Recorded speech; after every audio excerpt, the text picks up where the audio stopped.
சின்ன முருகைய சிங்கார முருகைய சின்ன சின்ன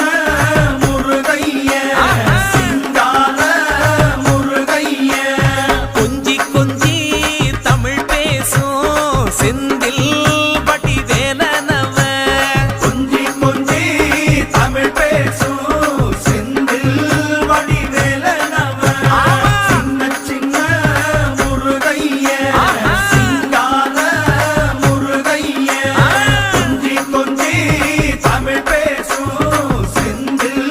வடிவேலனவ சுப்பிரமணிய சாமி என்பார், கார்த்திகேயன் என்பார், சுவாமிநாதன் என்பார், முக அமுதன் என்பார், பாலசுப்பிரமணியன் என்பார், கருணாகரன் என்பார், கதிர்காம கந்தன் என்பார்.